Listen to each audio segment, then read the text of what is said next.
Bayangkan tubuhmu lemah, dibungkus dalam kain, ditutup rapat dalam peti kayu, lalu dikirim tanpa nama, tanpa suara, dan tanpa siapapun tahu kamu masih hidup. Inilah kisah nyata tentang seorang TKW yang ditemukan dalam kondisi tak layak di sebuah peti di perbatasan Malaysia dan Indonesia. Siapa dia? Siapa yang tega melakukan ini? Dan bagaimana kisah memilukan ini bisa terjadi? Jangan lewatkan, karena kisah ini akan membuka mata kita semua. Desa tempat Rani tinggal terletak jauh dari pusat kota. Jalannya masih tanah merah, berdebu saat kemarau dan becek saat hujan. Listrik masuk hanya beberapa jam sehari. Tak ada sinyal kuat, apalagi akses internet. Disinilah Rani tumbuh, di tempat yang dunia seakan lupa, namun hatinya penuh harapan. Sejak kecil, Rani sudah terbiasa dengan kerasnya hidup. Ia bangun sebelum matahari terbit untuk membantu ibunya menimba air di sumur yang jaraknya hampir setengah kilometer. Setelah itu, ia berangkat ke sekolah dengan kaki telanjang, menyusuri jalan setapak sepanjang 2 kilometer. Tapi Rani tidak pernah mengeluh. Ia menikmati setiap langkah, karena sekolah adalah satu-satunya tempat di mana ia merasa bebas bermimpi.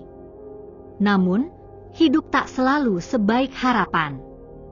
Ayahnya sakit-sakitan, penghasilan dari sawah tak lagi cukup. Ibu Rani harus menjadi buruh cuci keliling, mencuci pakaian tetangga demi mendapatkan uang 5.000 atau sepiring nasi. Lama-lama, beban terasa berat, dan akhirnya, keputusan pahit harus diambil, Rani harus berhenti sekolah. Saat itu usianya baru 13 tahun. Tapi tanggung jawab membuatnya lebih dewasa dari usianya. Ia mulai membantu ibunya mencuci baju. Kadang ikut ke ladang memetik kacang tanah, atau ikut neneknya membuat anyaman bambu untuk dijual di pasar. Tapi satu hal yang membuat Rani selalu optimis adalah impiannya untuk mengubah nasib. Ia sering mendengar cerita dari warga desa lain yang sukses bekerja di luar negeri. Ada yang pulang membawa motor, ada yang bisa bangun rumah bata permanen, bahkan ada yang bisa membiayai sekolah adik-adiknya. Semua itu membakar semangat Rani. Maka, ketika ada seorang agen datang ke desanya, Rani langsung tertarik. Orang itu terlihat rapi dan sopan. Ia berbicara lembut, membawa brosur dan foto-foto para TKW yang sukses. Ia berkata bahwa banyak keluarga bisa berubah hidupnya karena anak gadis mereka pergi ke luar negeri. Agen itu menjanjikan proses mudah, cukup dengan KTP dan surat dari orang tua. Tak perlu sekolah tinggi, yang penting mau kerja keras. Di Malaysia, gaji bisa 5 juta sebulan, katanya. Bagi Rani, angka itu terdengar seperti mimpi. 5 juta sebulan berarti bisa bantu ayah berobat, bantu adik sekolah, dan bahkan bangun rumah. Tanpa pikir panjang, Rani setuju. Ia berpikir, ini adalah kesempatan langka. Kesempatan untuk keluar dari kemiskinan. Ia tidak tahu bahwa keputusan itu akan membawanya ke dalam kegelapan yang tak pernah ia bayangkan sebelumnya. Hari-hari Rani berubah menjadi mimpi buruk. Ia bangun sebelum matahari terbit dan tidak tidur sebelum tengah malam. Tubuhnya lelah, tapi tak ada waktu untuk beristirahat.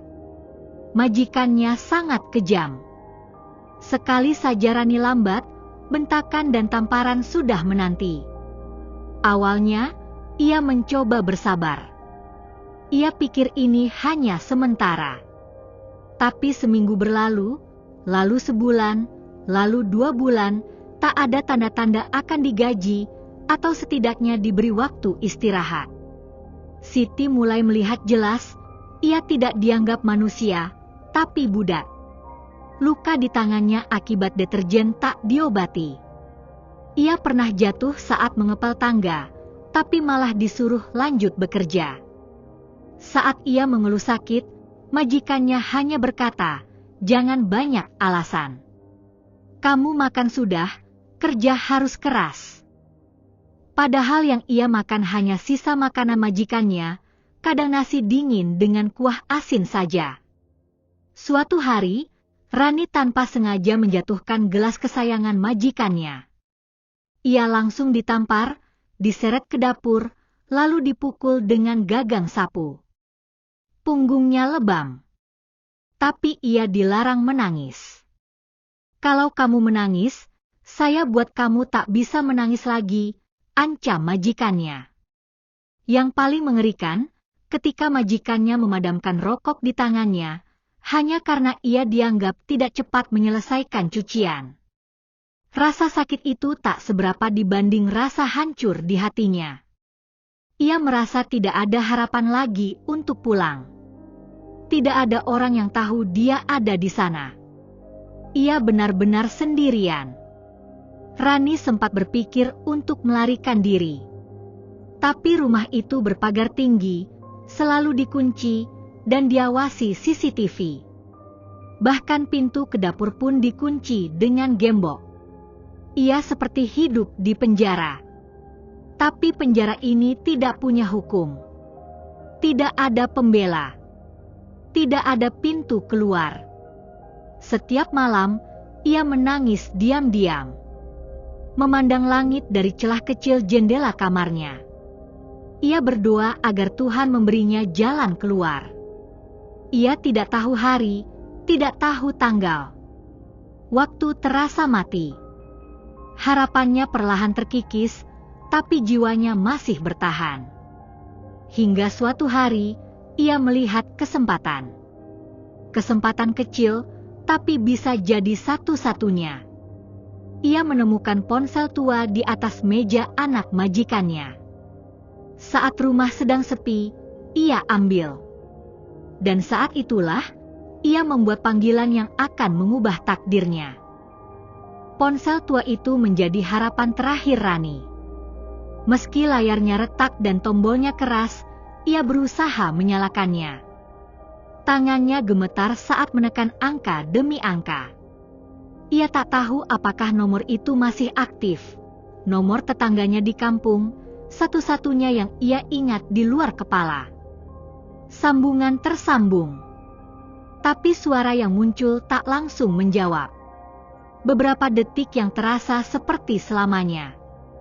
Lalu terdengar suara perempuan, pelan dan bingung. "Halo?" Suara itu membuat air mata Rani jatuh. Dengan lirih dan terbata, ia berkata, "Ini Rani, tolong, saya di Malaysia." Tangisan pecah dari dua arah. Tetangganya terdiam, lalu panik. Rani segera menjelaskan, secepat yang ia bisa, sebelum ada yang menyadari ia mencuri ponsel. Ia ceritakan bahwa ia dipukuli, dikurung, tidak digaji, dan tak tahu harus apa. Tetangganya langsung menjanjikan bantuan. Kabar itu menyebar cepat ke keluarga Rani di kampung. Ibunya menangis histeris. Ayahnya hanya bisa terdiam lama, seolah tak percaya. Mereka segera melapor ke kepala desa, dan dengan bantuan seorang relawan, informasi itu dikirimkan ke sebuah LSM yang menangani buruh migran. LSM itu langsung berkoordinasi dengan KBRI di Malaysia. Tapi karena Rani berangkat secara ilegal dan tak terdaftar sebagai TKW resmi, proses pelacakannya sangat sulit. Mereka tidak tahu alamat pasti. Tidak ada nama majikan. Tidak ada dokumen apapun. Rani seperti bayangan tanpa jejak. Sementara itu, majikannya menemukan bahwa ponsel mereka telah disentuh. Mereka marah besar. Rani dituduh mencuri, dipukuli lagi, bahkan dikurung berhari-hari tanpa makanan. "Kamu pikir bisa kabur dari sini?" "Hah?" bentak majikannya sambil melempar gelas ke dinding. Rani kembali ke titik nol. Tapi kini, ia tahu satu hal, di luar sana, seseorang tahu ia masih hidup. Dan itu cukup membuatnya bertahan. Ia tak berani mencoba kabur, tapi setiap malam, ia tetap berdoa. Ia tahu waktunya akan tiba. Dan saat harapan mulai tumbuh, ia malah menghilang. Majikannya memanggil seseorang, lalu Rani dibawa pergi malam-malam, tanpa kata, tanpa tujuan jelas. Dan untuk beberapa hari setelahnya, tidak ada kabar, tidak ada jejak, tidak ada yang tahu, apakah Rani masih hidup atau tidak. Beberapa hari setelah Rani dibawa pergi, tim patroli perbatasan Indonesia-Malaysia menemukan sesuatu yang mencurigakan. Di sebuah titik jalur tikus yang sering dipakai penyelundup, mereka melihat kendaraan mencurigakan berhenti sejenak di malam hari. Saat didekati, kendaraan itu langsung tancap gas, meninggalkan satu barang besar, sebuah peti kayu. Peti itu tampak biasa dari luar, tapi penuh goresan. Seperti bekas cakar, bekas seseorang yang mencoba keluar. Petugas curiga. Peti itu ditutup rapat dengan paku dan rantai tipis. Awalnya mereka pikir isinya barang selundupan, mungkin narkoba, atau organ. Tapi saat dibuka, semua berubah. Di dalamnya, ada tubuh seorang perempuan muda.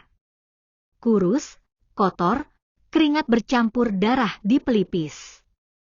Ia mengenakan pakaian rumah yang sobek di sana-sini. Nafasnya pelan. Matanya nyaris tertutup. Tapi tubuhnya masih bergerak. Ia hidup. Petugas terkejut. Beberapa dari mereka mundur, tak menyangka. Mereka langsung membopong tubuh itu keluar, membawanya ke klinik darurat terdekat.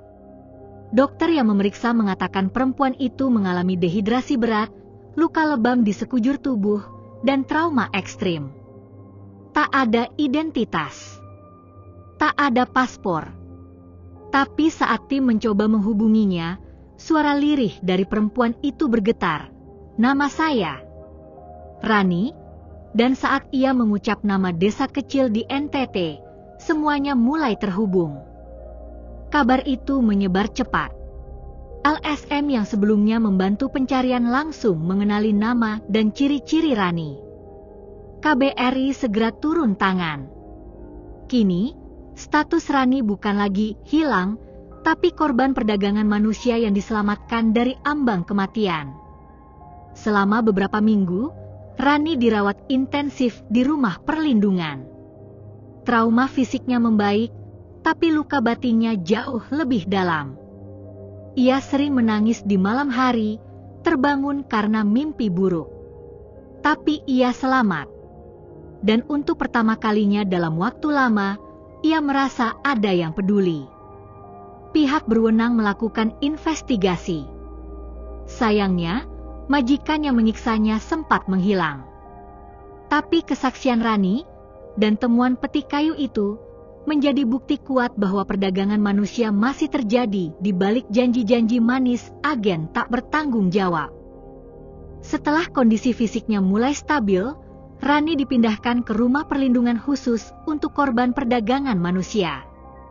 Di sana, ia mendapatkan pendampingan medis dan psikologis. Namun pemulihan itu tidak mudah. Setiap suara keras membuatnya kaget. Setiap orang asing yang menatapnya terlalu lama membuatnya ketakutan. Trauma yang ditinggalkan perlakuan majikannya tak hanya membekas di tubuh, tapi jauh di dalam jiwa. Tim perlindungan memberikan konseling intensif. Mereka dengan sabar mendengarkan setiap kisahnya, meski penuh isak dan jeda panjang. Rani awalnya ragu-ragu membuka diri. Tapi perlahan, ia mulai percaya. Ia merasa aman. Untuk pertama kalinya, ia bisa tidur tanpa rasa takut akan dibangunkan oleh teriakan atau tamparan. Pemerintah Indonesia, melalui KBRI di Malaysia dan BP2MI, mulai memproses dokumen untuk memulangkan Rani. Namun karena ia masuk secara ilegal dan tak memiliki dokumen resmi, prosesnya tak semudah memulangkan TKW legal. Mereka harus melewati jalur hukum dan administrasi yang panjang, termasuk pembuktian identitas melalui keluarga dan desa asal. Sementara itu, keluarga Rani di kampung sudah menyiapkan penyambutan. Mereka menangis setiap kali mendapat kabar terbaru. Ibunya sempat tak percaya ketika diberitahu bahwa Rani masih hidup. Baginya, ini seperti keajaiban. Ayah Rani hanya bisa mengangguk sambil menatap langit, matanya basah tapi penuh syukur. Setelah hampir 2 bulan menunggu, akhirnya izin resmi untuk pemulangan keluar. Rani didampingi petugas dari shelter dan LSM ke bandara. Ia mengenakan baju baru, disumbangkan oleh seorang relawan. Wajahnya masih pucat, tapi ada harapan dalam sorot matanya. Ia tahu, ini bukan akhir hidupnya. Ini adalah awal yang baru. Perjalanan pulang ke Indonesia bukan sekadar perjalanan fisik.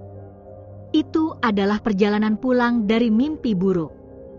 Dari penjara tak berdinding. Dari luka yang hampir tak membiarkannya hidup. Rani menatap keluar jendela pesawat. Awan putih itu kini seperti lambang kebebasan yang sesungguhnya.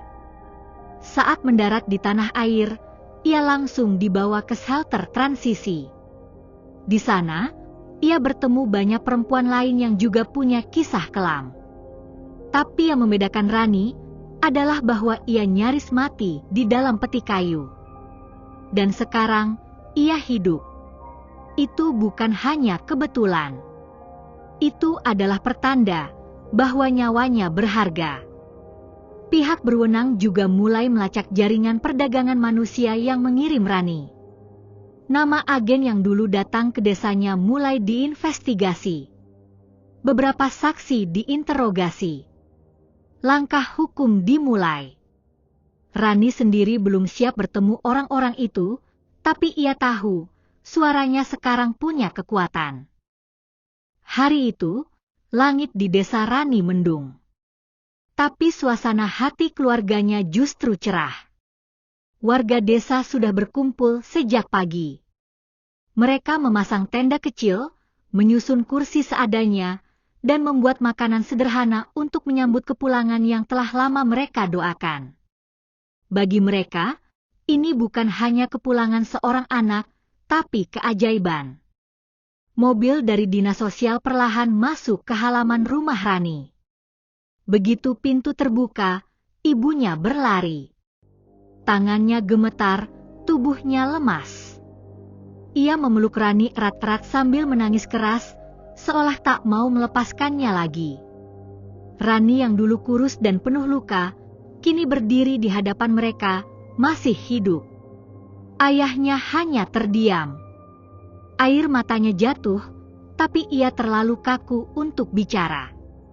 Ia hanya bisa memeluk anaknya sambil memejamkan mata. Dalam hati, ia mengucap syukur tak henti. Anakku pulang, katanya lirih berulang-ulang. Itu saja sudah cukup baginya. Para tetangga satu persatu mendekat. Beberapa membawa makanan, yang lain membawa pelukan. Mereka semua tahu kisah Rani, dan mereka semua turut berduka atas apa yang ia alami. Tapi lebih dari itu, mereka merasa harus melindungi Rani. Ia bukan sekadar korban, ia simbol perjuangan. Rani sendiri merasa seperti orang asing di kampung halamannya. Banyak hal berubah. Tapi rasa cintanya pada tanah kelahiran tetap utuh. Ia hanya butuh waktu. Butuh ruang untuk memulihkan diri, membiasakan kembali hidup normal. Setiap suara keras masih membuatnya terkejut. Tapi kini ia tidak sendiri. LSM yang menanganinya berjanji akan terus mendampingi. Mereka memberikan terapi trauma berkala dan membuka akses untuk latihan kerja jika Rani siap. Kamu bebas memilih masa depanmu sekarang, Rani, kata salah satu pendampingnya. Untuk pertama kalinya, Rani bisa membuat keputusan atas hidupnya sendiri. Salah satu hal pertama yang dilakukan Rani adalah menuliskan kisahnya. Ia menulis di buku kecil setiap rasa sakit, ketakutan, dan harapan. Ia tahu, mungkin suatu hari nanti, tulisannya bisa jadi kekuatan bagi orang lain. Bukan untuk membuka luka, tapi untuk mencegah luka yang sama terjadi lagi. Karena baginya, kisah ini tidak boleh berulang. Tidak boleh ada lagi anak gadis desa yang dijual mimpi, lalu dikurung dan disiksa, lalu dibuang ke peti kayu seolah nyawanya tak ada harga. Rani ingin menjadi suara bagi yang tak bisa bersuara. Dan kisahnya baru saja dimulai. Kisah Rani bukan hanya tentang penderitaan. Ini adalah kisah tentang keberanian, tentang seorang perempuan muda yang tidak menyerah, meski dunia seperti ingin menelannya hidup-hidup.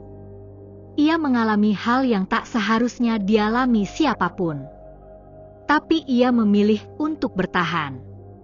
Banyak orang mengira kisah seperti ini hanya ada di film atau berita. Tapi kenyataannya, ada ratusan bahkan ribuan perempuan seperti Rani yang masih tersembunyi di balik dinding rumah asing, di negeri orang. Mereka dipekerjakan secara paksa, disiksa, tidak dibayar, bahkan tak dianggap manusia. Ironisnya, semua ini seringkali berawal dari satu hal, kemiskinan. Ketika ekonomi memaksa anak-anak muda seperti Rani untuk mencari jalan keluar, mereka menjadi sasaran empuk para calo dan agen tak bertanggung jawab. Mereka dijanjikan kemewahan, tapi yang datang justru mimpi buruk. Kita tidak bisa terus membiarkan ini terjadi. Edukasi tentang bahaya perdagangan manusia harus menjangkau desa-desa terpencil. Pemerintah harus memperketat jalur pengiriman TKI dan memberi hukuman berat pada pelaku penyelundupan manusia. Dan yang paling penting, masyarakat harus peduli. Jika kamu mengenal seseorang yang hendak bekerja ke luar negeri, pastikan mereka melalui jalur resmi. Tanyakan dokumennya, cek agen penyalurnya. Jangan biarkan ada lagi Rani lain yang dikurung dalam peti karena kejahatan ini. Karena sekali mereka hilang, menemukan mereka kembali seperti mencari jarum di tumpukan jerami. Dan untuk para korban yang telah kembali seperti Rani, mereka bukan orang lemah. Mereka adalah pejuang. Mereka layak mendapat dukungan, bukan hinaan. Mereka perlu ruang untuk pulih, bukan dikucilkan. Trauma mereka nyata. Luka mereka dalam. Tapi mereka masih berdiri. Rani kini tak lagi diam. Ia berbicara. Ia hadir di beberapa forum, mendampingi perempuan lain yang baru saja diselamatkan. Ia tidak ingin kisahnya sekadar jadi berita satu hari. Ia ingin kisahnya mengubah sistem, membuka mata, dan memberi harapan. Karena dalam setiap luka yang ia bawa, ada pesan kuat yang ingin ia sampaikan. Aku bertahan, agar tidak ada lagi yang harus mengalami apa yang aku alami. Kisah ini bukan sekadar cerita tragis. Ini adalah alarm. Sebuah peringatan keras. Bahwa di luar sana, di balik janji manis pekerjaan, ada jerat yang siap menjebak siapa saja. Rani hanya satu dari banyak suara yang nyaris terkubur dalam peti keheningan. Ia selamat, tapi banyak yang tidak. Banyak yang hilang tanpa kabar, terkubur tanpa nama, dan dilupakan tanpa cerita. Kita hidup di zaman yang serba cepat, tapi masih ada desa-desa terpencil yang tak tahu cara melindungi anak-anak mereka. Masih ada ibu-ibu yang percaya pada brosur agen. Masih ada remaja yang bermimpi keluar dari kemiskinan, hanya untuk terjebak dalam neraka yang tak pernah mereka bayangkan. Jangan biarkan mereka berjuang sendirian. Bicaralah. Edukasi orang terdekatmu. Verifikasi agen penyalur. pastikan semua jalur resmi. Dan ketika kamu melihat ada yang mencurigakan, jangan diam. Karena satu informasi bisa menyelamatkan satu nyawa. Dan satu nyawa layak diperjuangkan. Rani mungkin pulang dengan luka, tapi ia juga pulang dengan suara. Dan dari suara kecil itulah perubahan bisa dimulai.